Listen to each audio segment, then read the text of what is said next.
इलाहाबाद। आप लोगों को बताना चाहता हूँ कि कल जो है सुप्रीम कोर्ट में एक अहम केस लगा हुआ है, जिसमें 1,70,000 शिक्षक भर्ती बिहार की जो अभी हाल ही में परीक्षा हुई थी, उस पर जो है बीएड को बाहर करने के लिए बीटीसी वालों की तरफ से किया गया था। एक भगवान कृष्ण जी हैं जो कि बक्सर ज़िले के हैं, उन्होंने जो है किया था और वो उस पर नोटिस इशू हुआ है एनसीटी और केंद्र सरकार को। और कल जो है मामला लगा हुआ है। कल जस्टिस अनिरुद्ध बोस और जस्टिस सुधांशु धूलिया की बेंच में आइटम नंबर 59 यानी 59 नंबर पर लगा हुआ है। संभवतः यदि केस पास ओवर होंगे कुछ तो निश्चित रूप से जो है लंच के पहले भी आ सकता है। यदि पास ओवर नहीं होंगे तो लंच के बाद आने के चांस हैं। फिलहाल जब भी आए हम आपको शाम को अपडेट देंगे इसमें क्या हुआ। और बीटीसी के सभी लोग जो है बीटीसी या शिक्षा मित्र जितने भी हैं जो दूरस्थ बीटीसी वाले हैं, सारे लोग अलग अलग राज्यों में जो है बीएड को घेरने के लिए अलग अलग हाई कोर्टों में जो है केस कर रहे हैं। लेकिन बीएड इतने जल्दी जो है हार मानने वाला नहीं है। हम आपको बताना चाहते हैं कि बहुत जल्दी रिव्यू दाखिल हो जाएगी। इस संबंध में देखिए हमारी भी जो है देवेश शर्मा से बात हो रही है, जिसकी रेट पर जो है ये फैसला आया है राजस्थान हाई कोर्ट से। जो है वो जो है पहले राजस्थान हाई कोर्ट से, बाद में सुप्रीम कोर्ट से। तो देवेश शर्मा जी से कल हमारी काफ़ी लंबी वार्ता हुई थी और उन्होंने कहा कि जो है कि हमने कहा कि आप 11 तारीख के पहले इस पर रिव्यू दाखिल कर दीजिए, चूँकि एक ही महीना होता है टाइम जो है रिव्यू दाखिल करने का। तो उन्होंने कहा कि निश्चित रूप से हम 5 तारीख तक सुप्रीम कोर्ट पहुंच रहे हैं। और मैंने उनको कहा कि यूपी के बीएड धारी सारे आपके साथ हैं और कहीं भी यदि कहीं भी हुआ कुछ तो आप यदि आह्वान करेंगे तो बीएड वाले हर जगह पहुंचेंगे। और हमारी वार्ता हुई, हमने कहा कि आप इस संबंध में एनसीटी वगैरह से मिले कि नहीं मिले दिल्ली, चूँकि आप वहाँ गए थे। तो उन्होंने कहा कि जो है हमने एनसीटी के अधिकारियों से मुलाकात की। एनसीटी के अधिकारियों ने कहा कि इस संबंध में बैठकें चल रही हैं, बैठकों का दौर चल रहा है, अभी जो कुछ होगा आगे बाद में निकल कर आएगा। देवेश शर्मा जी ने ये भी कहा कि हमने कहा कि इस संबंध में भाई कहीं बीएड का एक चाहे जंतर मंतर या फिर कहीं भी जो है एक धरना होना चाहिए, एक यूनिटी दिखाने के लिए दिल्ली में, ताकि केंद्र सरकार भी जो है एक समझे जो है। तो उन्होंने कहा कि हम इस संबंध में अधिकारियों से वार्ता किए थे एनसीटी की, कि एनसीटी के ऑफिस पे ही हम लोग धरना करें। तो उन्होंने कहा स्पष्ट रूप से ये मना कर दिया था कि अभी चूंकि G20 का जो है बैठक होने वाला है और उस समय देश विश्व के 20 सबसे शक्तिशाली राष्ट्रों के राष्ट्राध्यक्ष दिल्ली में आ रहे हैं, तो प्रशासन से आपको अनुमति नहीं मिलेगी। जैसे ही ये बैठक ख़त्म होगी आप लोग जो है प्रशासन से अनुमति लेकर कर सकते हैं। तो फिलहाल दोस्तों ये पूरे देश के बीएड धारियों का जो है लड़ाई है। निश्चित रूप से देवेश शर्मा जी के साथ हम हैं और हमारी वार्ता बराबर चल रही है। उन्होंने स्पष्ट रूप से कहा कि हमने उनको कहा भी कि कहीं भी ज़रूरत हो हमारे अनुभव का, चूँकि हम लोग इसमें जो है काफ़ी 7-8 साल से जो है सर्विस मैटर में हर चीज़ों को बारीकी से देखे हैं। यदि कोई भी हमारा अनुभव का जो है कोई लाभ मिल सके आपको, यदि कोई ज़रूरत हो तो आप निश्चित रूप से जो है हमसे संपर्क कर सकते हैं। और संभावना है कि हो सकता है हम भी जो है 5 तारीख तक सुप्रीम कोर्ट पहुँचें। अभी निश्चित नहीं है लेकिन संभावना है ज़्यादा कि हम जो है वहाँ जाएं। चूँकि देखिए जो रिव्यू दाखिल होगी उसमें यदि किसी राज्य की भर्ती का जिक्र करके करेंगे और जो है यदि रिव्यू खारिज हुआ तो जो लोग चयनित हैं उन पे जो है तलवार लटक जाएगी। मेरा मानना है कि ऐसा कुछ न करें, कुछ ऐसी चीज़ें रिव्यू में न डालें कि जिससे जो है जो चयनित हैं उनके ऊपर भी जो है तलवार लटक जाए। तो इसलिए जो है हम चाहते हैं कि रिव्यू जो भी पड़े पहले एक बार हम लोग ड्राफ्टिंग देख लें, देवेश शर्मा की ही हो चाहे जिसकी हो। चूँकि देखिए ये इसमें जो है अगर आप जिक्र कर देंगे कि यहाँ भर्ती हुई वहाँ भर्ती हुई, और चूँकि देखिए जो सुधांशु धूलिया और जस्टिस अनिरुद्ध बोस की बेंच है, अब इसको क्या कहा जाए, इनको जो है इन्होंने जो है एक तरह बोलना नहीं चाहिए लेकिन जो भी आदेश दिया पूर्व के सुप्रीम कोर्ट के आदेशों के खिलाफ आदेश दिया है। पूर्व के सुप्रीम कोर्ट के शिव कुमार पाठक वाले केस में सुप्रीम कोर्ट ने जो है कहा था कि एनसीटी एक संवैधानिक संस्था है, वो जो कुछ करेगी शिक्षक और शिक्षक गुणवत्ता के लिए उस पर कोर्ट दखल नहीं देगा। हाँ, दखल तब देता है जब जो है किसी के फंडामेंटल राइट का वायलेशन होता है। यहाँ तो वायलेशन 6 से 14 साल तक के बच्चों का हो रहा है कि सिर्फ बीटीसी के बल पे यदि भर्तियां करेंगे तो ये आज तक जो है आरटीई एक्ट 2010 में लागू हुआ था, तब से आज तक 2023 तक ये अभी भर्तियां नहीं कर पाए हैं। अलग अलग राज्यों में काफ़ी पद खाली हैं। यदि सिर्फ बीटीसी वालों से भर्ती करेंगे, जैसा कि 68,500 में 26,000 सीटें खाली चली गई थी, 69,000 में यदि बीएड नहीं होते तो 38,000 पास थे, खाली 38,000 भर्ती होती, तो ये और भी 13 साल लग जाएंगे। तो ये उन बच्चों का वायलेशन है जो 6 से 14 साल तक के बच्चे हैं। आरटीई एक्ट में जो है उनके फंडामेंटल राइट का वायलेशन है कि आज 13 साल हो गया लेकिन फिर भी जो है उनको शिक्षक नहीं मिल पा रहे हैं। अगले 13 साल भी अगर बीटीसी से भर्ती होगी तो नहीं मिल पाएंगे, क्योंकि जो है ये लोग क्वालिफाई कर नहीं पाते हैं। फिलहाल तो दोस्तों रिव्यू डालना ज़रूरी है 11 तारीख के पहले।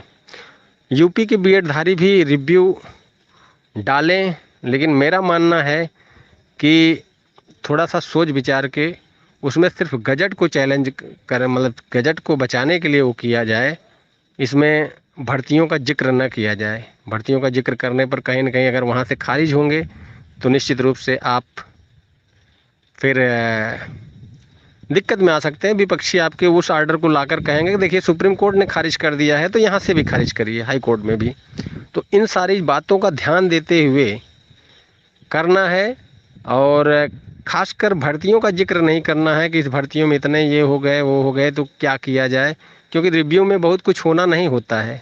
बस रिव्यू और क्यूरेटिव पिटिशंस के माध्यम से आप मैटर को 1.5 से 2 साल 2.5 साल तक जो है पेंडिंग रख सकते हैं और उसी का हवाला देके भर्तियां जो चल रही हैं उसको पार कर सकते हैं, मेरा ये मानना है।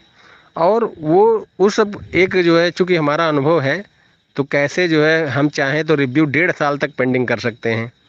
यद्यपि इस समय चीफ जस्टिस जो डीवाई चंद्रचूड़ हैं वो काफ़ी सक्रिय हैं। आजकल कुछ रिव्यू जो है हफ्ते में भी लग गए थे, 1 हफ्ते में लग गए थे।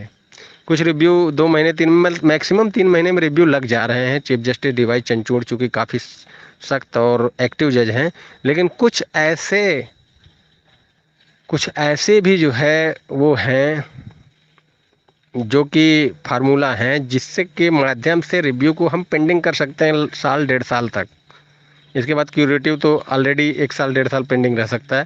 तो ये सारी चीज़ें करके हम कम से कम जो है जो भर्तियां चल रही हैं उनको जो है हम पार कर सकते हैं। इसके अलावा तब तक सरकार हो सकता है कुछ न कुछ हमारे लिए करे।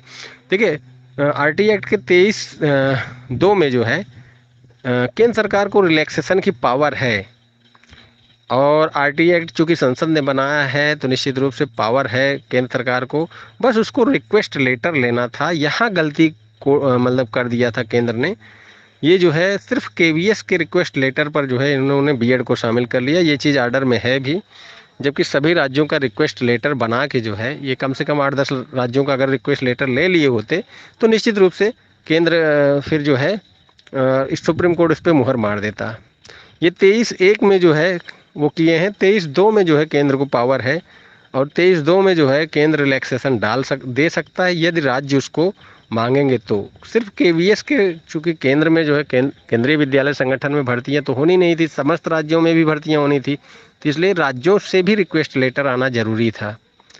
यहीं पे चूक हुई केंद्र सरकार द्वारा। तो मुझे लगता है कि यूपी और बिहार जो भी राज्य हैं जहाँ पे शिक्षक कम हैं वो रिक्वेस्ट लेटर बना के दें, 8-10 राज्य जो है, और केंद्र उसको लेके उसको दिखा के 23(2) में जो है फिर से छूट देते हुए एक नया नोटिफिकेशन जारी कर सकता है। यदि बीएड वाले बीटीसी वाले उसको जो है चैलेंज करेंगे तो फिर उसको देखा जाएगा। क्योंकि देखिए बीटीसी चैलेंज करे चाहे जो करे, जब नया नोटिफिकेशन आ जाएगा तो फिर उसको रद्द कराने के लिए उनको सुप्रीम कोर्ट तक लड़ना पड़ेगा, और फिर इसके बाद हम लोग साबित करेंगे कि 23(2) में कैसे पावर रहे।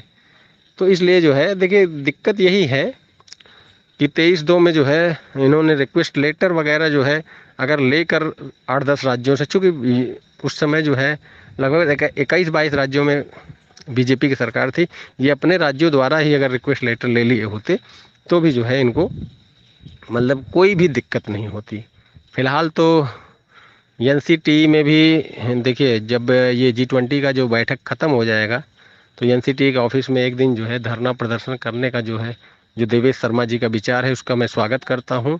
और यदि ऐसा ज़रूरत हुआ तो निश्चित रूप से बीएड धारी समस्त बीएड धारी भी दिल्ली जाएंगे, और हम खुद भी जाएंगे और कोशिश करेंगे कि उनका ज़्यादा से ज़्यादा हम लोग वो करें, क्योंकि ये खाली राजस्थान की बात नहीं है, पूरे इंडिया के बीएड धारियों की बात है।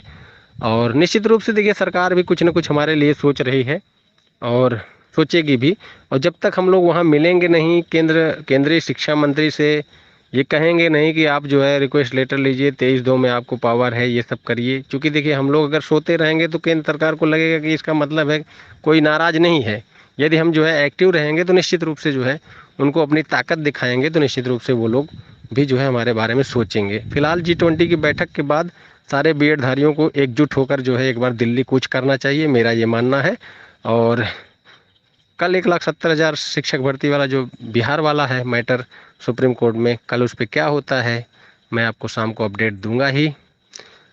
और इधर उत्तर कुंजी वाले जो बेचारे 69,000 शिक्षक भर्ती के हैं, धरना प्रदर्शन लगातार उनका जारी है, लेकिन सरकार के कान पर जू नहीं रेंग रही है। चूँकि रिविजिट लिस्ट जो है अभी उसका कोई वो आया नहीं है।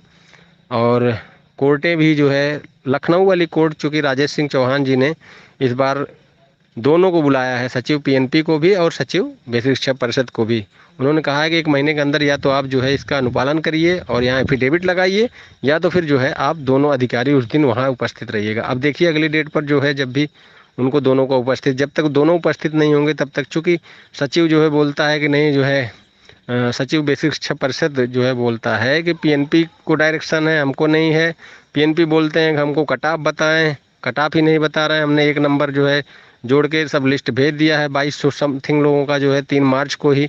तो अब झूठ कौन बोल रहा है, वो दोनों कोर्ट के सामने होंगे तभी क्लियर होगा। फिलहाल तो दोस्तों 11 सितंबर को लखनऊ में भी डबल आरक्षण और 6800 का मैटर लगा है। उसके पहले जो है रिव्यू पड़ जानी चाहिए। ये जो शिक्षा मित्र और बीटीसी वाले कूद रहे हैं इनका इलाज हो जाएगा और निश्चित रूप से 11 तारीख पहले पड़ भी जाएगा। भले से देखिए इसमें मुझे लगता है कि यूपी के बीएड धारी भी और देवेश शर्मा तो डालेंगे ही डालेंगे, चूँकि भाई, लेकिन जो है यूपी के बीएड धारी भी एक अपनी डालें और वहाँ पे भर्तियों का जिक्र ना करें, वो जो है सिर्फ गजट को बचाने के लिए करें और वहाँ दिखा दें कि भैया देखिए हम जो है वहाँ पेंडिंग हैं। भर्तियों का जिक्र है यदि करेंगे तो खारिज होने के बाद आप नुकसान में आ जाएंगे। थोड़ा सा यहाँ सावधानी दिखाना है और ख़ासकर चयनित लोग बहुत उछल कूद मत मचाएं। अगर सुप्रीम कोर्ट उन्होंने रिव्यू डाल दिया तो निश्चित रूप से वो उनके लिए आत्मघाती साबित हो जाएगा, क्योंकि रिव्यू खारिज होना तय है। और यदि आप उचित मार्गदर्शन में नहीं करेंगे तो रिव्यू 1 हफ्ते में भी लग जा रही है चीफ जस्टिस DY चंद्रचूड़ के काल में। तो आप 1 हफ्ते बाद जब वहाँ से खारिज होंगे तो वही खारिज वाला जो है ला के यहाँ पे रखेंगे हाई कोर्ट में सारे लोग और यहाँ से आप आउट कर दिए जाओगे। तो इसलिए बहुत ही सावधानी पूर्वक आपको, यदि जो है, पहली बात तो चयनित लोग तो इसमें कूदे ही ना। चयनित लोग सिर्फ जो आकाश पटेल वाली याचिका है या जो भी हाई कोर्ट वाली है उसमें इंटरविनर के जरिए अपना पक्ष रखें और पैराग्राफ 5 में जो है का वो करें। इसके अलावा सुप्रीम कोर्ट के कट ऑफ वाला मैटर जिसमें बीएड को बाहर करने के लिए बीटीसी वालों ने कहा था, उसका भी उस आर्डर जो यूयू ललित वाला जो आर्डर है उसका जिक्र किया था, उसको जो है वो रखें। यूयू ललित ने जो है उस आर्डर में लिखा था बीएड, चूँकि बीटीसी वाले उसको भी चैलेंज किए थे, लेकिन जो है यूयू ललित ने बीटीसी के उस याचिका को खारिज कर दिया था। वो कहीं ना कहीं प्लस पॉइंट है। तो ये सारी चीज़ें आप जो है हाई कोर्ट में रखिए। सुप्रीम कोर्ट के रिव्यू में मेरा स्पष्ट मानना है, चूँकि भाई देखो मैं एडवोकेट की हैसियत से भी आपको सलाह देता हूँ, मैं बहुत बड़ा सीनियर लॉयर तो नहीं हूँ, लेकिन जो मेरी समझ है उस हिसाब से आप लोगों को रिव्यू नहीं डालना चाहिए। जो लोग बीएड धारी यूपी के हैं उनको डालना चाहिए, लेकिन 69,000 शिक्षक भर्ती या अन्य भर्तियों का कोई भी हवाला नहीं देना चाहिए कि उसमें जो है अगर सिर्फ गजट को बचाने के लिए रिव्यू डालना चाहिए। और आगे जो सूचना होगी हम देते रहेंगे। देवेश शर्मा जी भी जो है रिव्यू, जैसे हमारी वार्ता हुई है तो कई राज्यों का अगर जिक्र करेंगे कि ये राज्यों में भर्तियां चल रही हैं उनका क्या होगा, तो निश्चित रूप से वो आत्मघाती होगा। इसीलिए हम सोचते हैं कि उनको हम उनकी जो भी ड्राफ्टिंग हो उसको देख के फिर इसके बाद जो है उस पर उनको सलाह दें, अन्यथा की स्थिति में कहीं ना कहीं जो है बहुत नुकसान भी हो सकता है। और रिव्यू दाखिल करने के बाद कुछ ऐसे फार्मूला हैं जिससे रिव्यू के कुछ दिन तक पेंडिंग रखा जा सकता है, लगभग 1 साल तक जो है, 1.5 साल तक। तो ये सारी चीज़ें करनी पड़ेंगी, अन्यथा एकाएक लग जाएगा 1 हफ्ते में या 2 महीने में, 1 महीने में, तो निश्चित रूप से उसका कोई मतलब नहीं रहेगा। रिव्यू उसी कोर्ट में जाता है जिसकी बेंच में जो ऑर्डर दिया है, और आमतौर पर 99.99% केस जो है वो चैम्बर से ही खारिज हो जाता है। कोई भी जज अपना जो है ऑर्डर बदलता नहीं है, और कोई भी जज, क्योंकि जो है वो एक बार ऑर्डर दे देता है तो उसके स्वाभिमान का प्रश्न रहता है, वो बदलता नहीं है। हाँ, क्यूरेटिव में जो है यदि पॉइंट होता है तो उसको सीनियर एडवोकेट ड्राफ्ट करते हैं, उसको सर्टिफिकेट देते हैं, और सीनियर एडवोकेट ही उसको जजमेंट में एरर दिखाकर क्यूरेटिव पिटिशन में वो करते हैं। तो क्यूरेटिव पिटिशन जो होता है उसमें 5 जज सुप्रीम कोर्ट के पूर्ण पीठ जो है गठन होती है और वो विचार करते हैं। तो वो सब बहुत लंबी प्रोसेस है, बहुत जो है बहुत, और सफलता दर उसका बहुत कम है। तो निश्चित रूप से सिर्फ इसको टाइम खींचने के लिए आप कर सकते हैं। बाकी एनसीटी के गजट पे फिर नया जो गजट आएगा उस पर जो है डिपेंड है बीएड का भविष्य। और ये सारी चीज़ें जो क्यूरेटिव और रिव्यू वाली बातें हैं, जो पेंडिंग भर्तियां हैं, उनको पास कराने के लिए, कहीं ना कहीं उसको पार करने के लिए ये चीज़ें हम प्रयोग ला सकते हैं। बाकी एनसीटी पे दबाव डालकर भाई 23-2 में यदि केंद्र सरकार को रिलैक्सेशन की पावर है तो केंद्र सरकार सभी राज्यों से, जो भी उसके भाजपा शासित राज्य हैं, उनसे रिक्वेस्ट लेटर बना के ले, और निश्चित रूप से फिर से एक नया गजट जो है जारी करे, और जो है इसको वैलिड करे, या फिर 6 महीने की स्पेशल ट्रेनिंग पहले दे, प्रशिक्षु शिक्षक की पहले भर्ती करे, फिर इसके बाद जो है वो करे। ये सारी चीज़ें कर सकती हैं। बीटीसी के लिए अलग भर्ती निकाल सकती है, और बीएड के लिए प्रशिक्षु शिक्षक की भर्ती निकाल सकती है। ये सारी चीज़ें कर सकती हैं। फिलहाल जो भी होगा मैं आगे सूचना देता रहूँगा। धन्यवाद मित्रों। मैं एडवोकेट विनय पांडे, इलाहाबाद।